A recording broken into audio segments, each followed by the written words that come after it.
ہوتی ہیں فقہ کے، جس میں ہم الحمدللہ بہت سارے مسئلے مسائل سیکھتے ہیں. تو انشاءاللہ تعالیٰ آج ہم اپنی یہ فقہ کلاس اسٹارٹ کرتے ہیں. دیکھیے یہ فقہ کلاس جو ہے اس میں انشاءاللہ آج جو ٹاپک ہے وہ ہے صلاۃ المریض، یعنی مریض کی نماز کا بیان. جو لوگ بیمار ہوتے ہیں نا ان کی نماز کا بیان، وہ نماز کو کیسے پڑھیں اس کے بارے میں انشاءاللہ تعالیٰ ہم آپ سے بات کریں گے. دیکھیے قال اللہ تعالی لا يكلف الله نفسا الا وسعها، سورۃ البقرہ آیت نمبر 286 آیت نمبر میں اللہ تعالیٰ فرما رہے ہیں لا يكلف الله نفسا الا وسعها، کہ یعنی اللہ تعالیٰ کسی شخص کو اس کی طاقت سے زیادہ کام کا حکم نہیں دے رہے. اللہ تعالیٰ کسی کو بھی اس کی طاقت، اس کی ہمت سے زیادہ کام کا حکم نہیں فرما رہے ہیں. وقال النبی صلی اللہ علیہ وسلم عمران بن حسین صل قائما فإن لم تستطيعي فقائدا فإن لم تستطيعي فعلى الجنب تؤمي إيماء، رواہ ابو داود. نبی کریم صلی اللہ علیہ وسلم نے ارشاد فرمایا کہ کھڑے ہو کر نماز پڑھا کرو.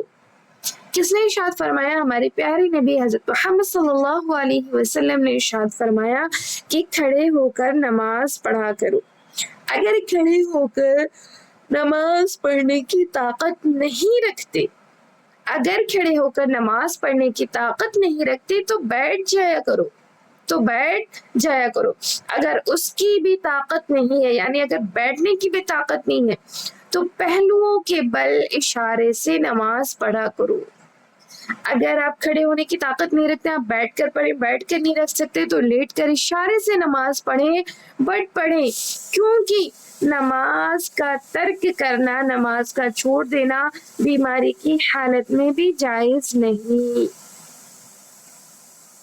اللہ کے نبی صلی اللہ علیہ وسلم کی یہ حدیث کیا ہے کہ کھڑے ہو کر نماز پڑھو، صلی قائما، کھڑے ہو کر نماز پڑھو، فإن لم تستطیعوا فقاعدا، اور اگر کھڑے ہو کر نماز پڑھنے کی طاقت آپ میں نہیں ہے تو آپ بیٹھ کر پڑھو، فإن لم تستطیعوا فعلى الجنب تؤمي إيماء، اور اگر آپ بیٹھ کر بھی طاقت نہیں رکھتے ہیں نماز پڑھنے کی تو آپ پہلوؤں کے بل اشارے سے نماز پڑھیں.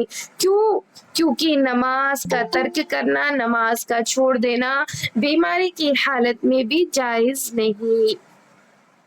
تو ان حدیثوں سے ہمیں پتہ چل رہا ہے کہ نماز ہم کسی بھی حال میں نہیں چھوڑ سکتے، جبکہ اللہ تعالیٰ ہمارے اوپر آسانیاں بھی فرما رہے ہیں. ساتھ میں لا یکلف اللہ نفسا الا وسعها، کہ اللہ تعالیٰ کسی بھی شخص کو اس کی طاقت سے زیادہ کام کرنے کا حکم نہیں دے رہا. اگر آپ کے پاس کھڑے ہونے کی طاقت نہیں، آپ بیٹھ جاؤ، بیٹھنے کی نہیں لیٹ جاؤ، بٹ پڑھو. جس بھی طریقے سے آپ کو اچھا لگے، آپ کمفرٹ محسوس کرو، اس زون میں آپ جا کر کے نماز پڑھو، بٹ پڑھو. تو دیکھیے جو شخص بیمار ہو اور اسے نماز کے تمام ارکان مکمل طور پر ادا کرنے کی طاقت نہ ہو، جو شخص بیمار ہو اور اس کو نماز کے تمام ارکان مکمل طور پر ادا کرنے کی طاقت نہ ہو تو ان تمام نماز کے ارکان کو طاقت کے مطابق ہی ادا کرے گا. یعنی جتنی طاقت ہے آپ کے اندر، جتنا آپ پڑھ سکتے ہو. ہماری آواز کلیئر ہے؟ ایک سیکنڈ آپ.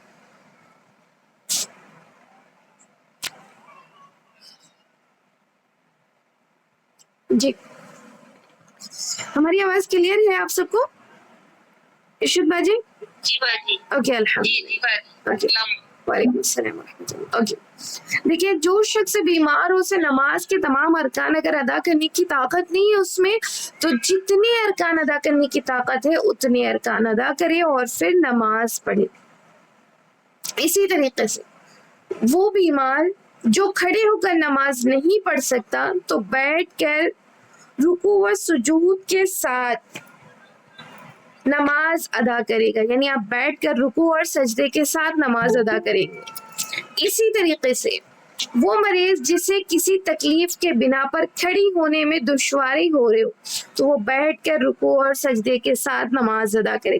یعنی یہاں پر ہمیں سیدھے سیدھے صاف لفظوں میں بتایا جا رہا ہے کہ اگر آپ کو کھڑے ہونے کی طاقت نہیں آپ بیٹھ کر نماز پڑھیں. ٹھیک ہے.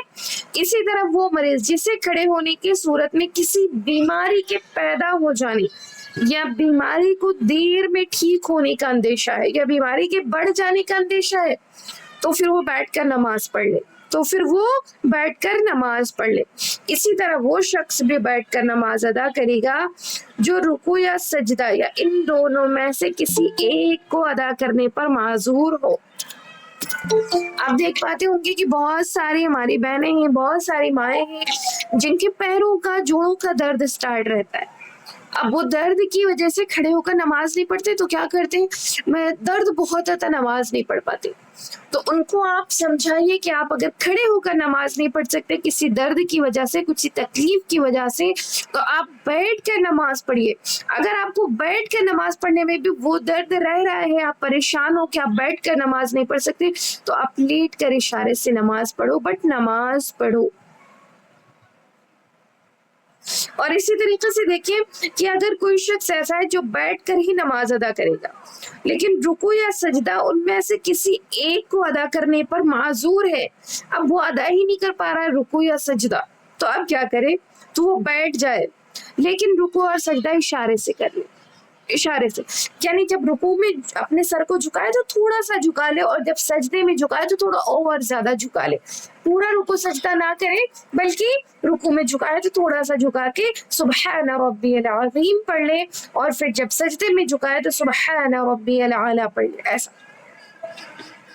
اسی طریقے سے جو شخص رکوع اور سجدہ اشارے سے کرے تو وہ اپنے سجدے کے اشارے میں سر کو زیادہ جھکائے اور رکوع میں تھوڑا کم. ٹھیک ہے. اگر آپ سجدے کے اشارے میں کم کو جھکا رہے ہیں اور رکوع میں زیادہ جھکا رہے ہیں آپ کی نماز درست نہیں ہوگی. اسی لیے ہمیں رکوع میں تھوڑا کم جھکانا ہے اور سجدے میں تھوڑا زیادہ انشاءاللہ. اور نمازی کے لیے جائز نہیں ہے کہ وہ پیشانی کی جگہ پر کوئی چیز رکھ کر نماز پڑھے. ہاں اگر آپ کے سر میں چوٹ آئی ہوئی ہے, اگر آپ جو ہے اب کیا کرو کہ اگر آپ اپنے سر کو ماتھے کو زمین پر رکھتے ہو تو آپ کا جو ہے کیا ہے کہ آپ سجدہ نہیں کر سکتے کیونکہ وہ زخم پڑ جانے کا اندیشہ ہے, تو پھر آپ کے لیے معذور ہیں, آپ پریشان ہیں. تو آپ کوشش کریں کہ آپ اشارے سے پڑھ لیں, لیکن اگر آپ اشارے سے پڑھنے میں کیا ہے کہ آپ زیادہ کمفرٹ محسوس کرتے ہو کہ آپ کوئی تکیہ وغیرہ رکھ کر کے نماز پڑھ لو تو پھر آپ کو پڑھنے کی اجازت دی گئی, کیونکہ آپ کے ماتھے پر ایسی چوٹ ہے جس سے اگر آپ زمین پہ رکھو گے تو آپ کی وہ چوٹ بڑھ جانے کا یا اس کے زخم کو درد ہونے کا اندیشہ ہے اس ٹائم میں.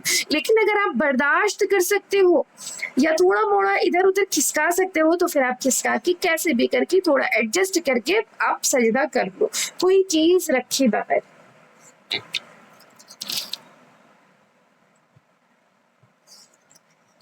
اور دیکھیے جب مریض بیٹھنے سے بھی معذور ہو, جب وہ بیٹھ بھی نہ سکتا ہو تو وہ سیدھا لیٹ جائے اور نماز ادا کرے.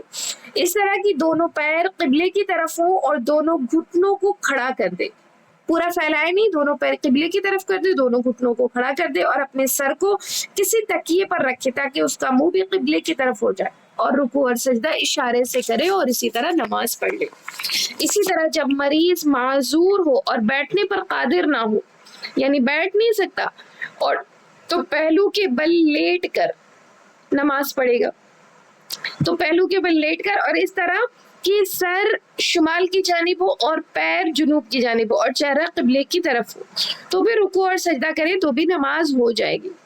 اور اسی طریقے سے وہ مریض جو معذور ہے اشارہ رکوع اور سجدے کے جو ہے قائم مقام ہوتا ہے, یعنی جب سر سے اشارہ کرے تو وہ برابر ہی ہوتا ہے. اگر اشارے سے آپ کر رہے ہیں تھوڑا ہلکا سا سر کا اشارہ کر رہے ہیں تو تھوڑا ہلکا سا رکوع میں کم کر دیں اور تھوڑا جو ہے سجدے میں زیادہ کر دیں بس.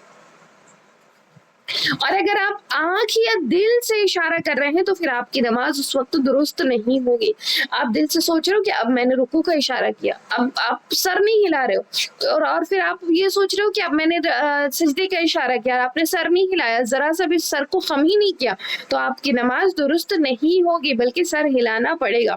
لیکن کوئی ایسا مریض ہے جو سر سے اشارہ کرنے پر بھی قدرت ہی نہ رکھ رہا ہو، اب وہ کیا کرے؟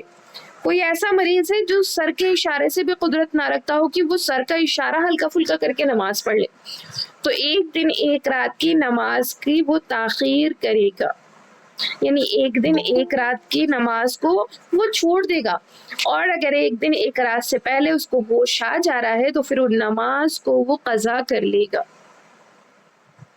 اور اگر کوئی ایسا مریض ہے جو 5 نمازوں کا وقت اس کے اوپر ایسا رہا جس میں وہ بے ہوش رہا، جس کے اوپر پاگل پن سوار رہا، 5 نمازوں کا وقت ایسا گزر جا رہا ہے صبح سے شام تک کہ وہ بالکل بے ہوش پڑا ہوا ہے، تو اس مدت کی جتنی نمازیں ہیں وہ اس سے ساقط ہو جاتی ہیں، اس کی قضا بھی نہیں ہے. لیکن اگر 5 نمازوں سے جیسے فجر میں بے ہوش ہوا اور پھر وہ مغرب میں ہوش آ گیا اس کو، تو اب اس کی 4 ہی نماز قضا ہوئی ہیں، وہ 5ویں نماز جب آئے گی تو 5ویں نماز کو ادا کرے گا اور 4 نماز کی قضا کرے گا. لیکن 5 نماز ایسی گزر جا رہی جس میں وہ بے ہوش ہے، اس کو ہوش ہی نہیں ہے، تو اس حالت میں اس سے وہ نماز ساقط ہو جاتی ہے، پھر اس کو قضا نہیں کرنی پڑے گی. دیکھیے اسی طریقے سے قضاء الفوائد یعنی چھوٹی ہوئی نماز کی قضا کا بیان، چھوٹی ہوئی نماز کی قضا کا بیان. اللہ تبارک و تعالیٰ کا ارشاد ہے سورۃ النساء میں آیت نمبر 103 میں، ان الصلاۃ کانت علی المؤمنین کتابا موقوتا، کہ یقیناً نماز مسلمانوں پر فرض ہے اور وقت کے ساتھ محدود بھی ہے.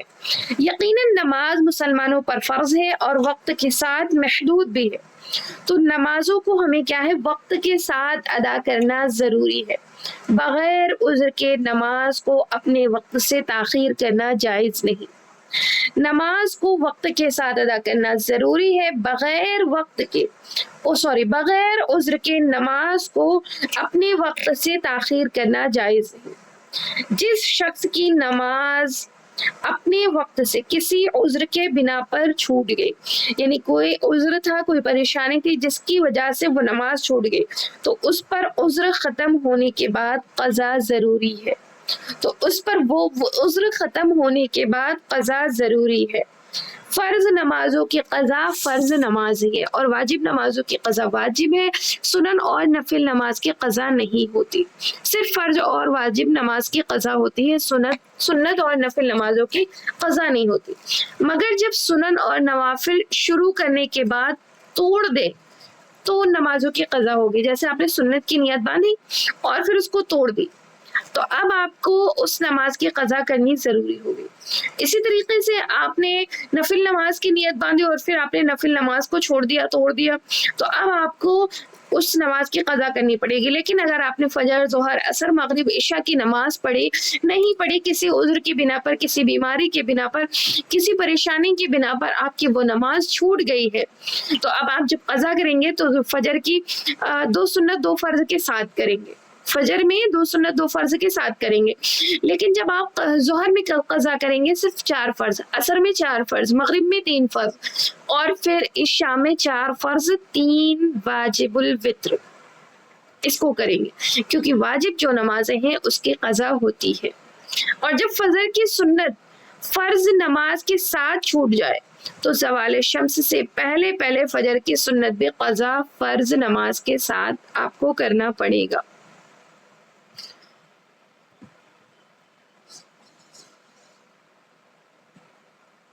ٹھیک ہے. اگر آپ کی فجر کی نماز پوری چھوٹ گئی تو جب آپ زوال شمس سے پہلے، یعنی جو ہے یہ اشراق کے ٹائم سے پہلے اگر آپ پڑھ رہے ہیں اور یا عشاء کے ٹائم کے بعد بھی پڑھ رہے ہیں، تو پھر آپ زوال شمس جب ہو تو یعنی سورج بالکل اوپر اٹھ رہا ہو اس ٹائم، تو آپ جب اس سے پہلے نماز پڑھیں گے تو آپ کو قضا سنت اور فرض دونوں کرنی پڑے گی. لیکن اگر آپ ظہر میں پڑھ رہے ہو تو آپ جو ہے فرض نماز کی قضا کرو گے. اسی طریقے سے آپ کی جتنی بھی نمازیں چھوٹ رہی ہیں ساری نمازوں کو آپ قضا کرو گے. بعض لوگ کہتے ہیں کہ جو جان بوجھ کر چھوڑ دی جائے ان نمازوں کی قضا نہیں ہوتی ہے. میں مانتی ہوں کہ ہم نے جان بوجھ کر نماز چھوڑ دی، لیکن ایک فرض ہم نے چھوڑا ہے، اور اگر ہم اس فرض کو قضا پڑھ رہے ہیں اور پھر اللہ رب العالمین سے اپنی گناہوں کی معافی مانگ رہے ہیں تو امید ہے کہ اللہ رب العالمین ان نمازوں کو قبول کرے گا اور ہمیں فرض نماز کے مکمل کرنے کی جو توفیق عطا فرمائی ہے اس سے انشاءاللہ تعالی ہماری نماز کی قضاؤں کو قبول کرے گا. لیکن اگر کسی عذر کے بنا پر آپ کی نماز چھوٹ رہی ہے تو پھر آپ بے شک قضا کریں، اللہ رب العالمین ان قضاؤں کو بھی قبول کرے گا انشاءاللہ. بٹ اگر آپ کو جان بوجھ کر کسی ایسی وجہ سے نماز چھوٹ جائے تو بھی آپ قضا کرنے کی کوشش کریں، اور یہ کوشش کریں کہ ہم جان بوجھ کر اللہ کی نافرمانی کر رہے ہیں تو پھر ہم گناہ عظیم کر رہے ہیں. ہم کیا کر رہے ہیں؟ گناہ عظیم کر رہے ہیں، بہت بڑا گناہ کر رہے ہیں، یعنی اللہ سے بغاوت کر رہے ہیں. تو ہمیں اللہ سے بغاوت نہیں کرنی ہے بلکہ ہمیں نماز کو پڑھنا ہے انشاءاللہ، اور سب ٹائم کی نماز میں پابندی کے ساتھ ساری نمازیں پڑھنی ہیں انشاءاللہ. تو جو یہ نماز کے قضا کا بیان تھا، ان الصلاۃ کانت علی المؤمنین کتابا موقوتا، کہ یعنی کہ نماز مسلمانوں پر فرض ہے اور وقت کے ساتھ محدود ہے، تو ہمیں ان وقتوں کی رعایت کرتے ہوئے انشاءاللہ نماز کو پڑھنا ہے. تو امید کرتی ہوں کہ آپ کو آج کی کلاس سمجھ میں آئی ہوگی، اور پھر انشاءاللہ نیکسٹ منڈے ہم لوگ پڑھیں گے اپنے اور بھی ٹاپک سے، جیسا کہ آپ کو انشاءاللہ تعالی نماز میں سجدے سہو کے احکام کا بیان، نماز کی فدیہ کا بیان، اور پھر انشاءاللہ سجدے سہو کے متعلق اور بھی بہت ساری چیزیں، جو بہت سی چیزیں لوگوں میں رائج ہیں، اس کا بھی انشاءاللہ تعالیٰ آپ سب کے سامنے ایک سبق لایا جائے گا. اور اس کے بعد احکام السجود تلاوت کے احکام کا بیان، سجدہ تلاوت کا بیان، سارا انشاءاللہ تعالیٰ آپ کے ساتھ ہونے والا ہے. تو بس آپ ایوری منڈے ہمارے ساتھ اس کلاس میں جڑیے تاکہ آپ کو ہمارے جو ریگولر زندگی کے مسائل ہیں وہ ہم اس کی نالج حاصل کر سکیں اور پھر اس کو اپنی زندگی میں فالو کر سکیں انشاءاللہ. ٹھیک ہے، تو ہماری دوسری کلاس کا ٹائم ہو رہا ہے انشاءاللہ تعالیٰ. ہم پھر ملتے ہیں آپ سب سے نیکسٹ منڈے. آپ سب کو اگر کوئی کوشچن ہے تو آپ شیرین سسر کو، نور بازی کو، یا پھر فائزہ شیرین سسر کو، کسی کو بھی بول سکتے ہیں. وہ کوشچن آپ ان کو بول دیجیے، انشاءاللہ وہ ہم تک کوشچن آپ کا پہنچا دیں گے، اور پھر میں آپ کو اس کوشچن کا جتنا میرے پاس علم ہے باقی میں اپنے اساتذہ کرام سے پوچھ کر انشاءاللہ آپ سب کو اس کا جواب دینے کی کوشش کروں گی. سبحان اللہ وبحمدہ، سبحانک اللہم وبحمدک، نشہد ان لا الہ الا انت، نستغفرک ونتوب الیک. سبحان ربک رب العزۃ عما یصفون وسلام علی المرسلین والحمد للہ رب العالمین. السلام علیکم ورحمۃ اللہ وبرکاتہ.